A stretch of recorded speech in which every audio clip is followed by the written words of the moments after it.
Mais on part donc avant tout ça vers l'une des plus petites abbayes du pays. Elle est située à Marche-les-Dames, près de Namur. Son histoire remonte au début, ou à la fin plutôt du XIe siècle. 139 épouses de chevaliers partis en croisade ont trouvé refuge en 1096 dans cet établissement.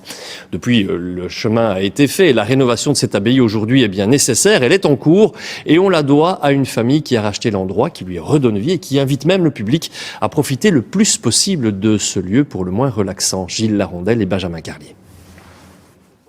C'est un écrin caché au creux d'une vallée à moins de 5 km du centre de Namur. L'abbaye de Notre-Dame-du-Vivier a été fondée au XIIe siècle. Pour la découvrir, notre guide du jour, c'est l'un des nouveaux propriétaires du site. Avec ses 3 frères, ils ont racheté les bâtiments alors en piteux état. Ils sont tombés sous le charme de la dernière abbaye cistercienne du pays, encore entière. Tous ces éléments issus du Moyen-Âge jusqu'à la Révolution française sont encore en élévation, sont toujours debout et permettent de comprendre donc la lecture de l'ordre cistercien.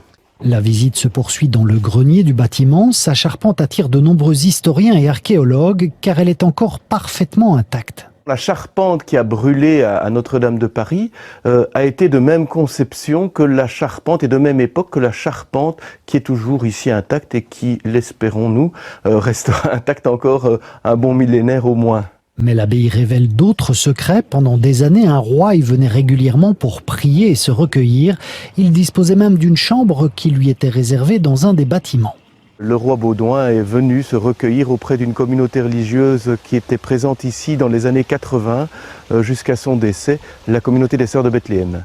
Des propriétaires qui veulent à tout prix conserver l'abbaye accessible et ouverte au grand public. L'objectif est d'en faire un lieu à la fois touristique et culturel, mais un lieu de business, de réunion. Nous n'allons pas devenir le lieu du mariage impératif dans la région namuroise. Nous allons rester un lieu accessible au public et à la visite en permanence. Mais rénover une abbaye de 900 ans, cela prend du temps. La fin du chantier n'est pas prévue avant une dizaine d'années.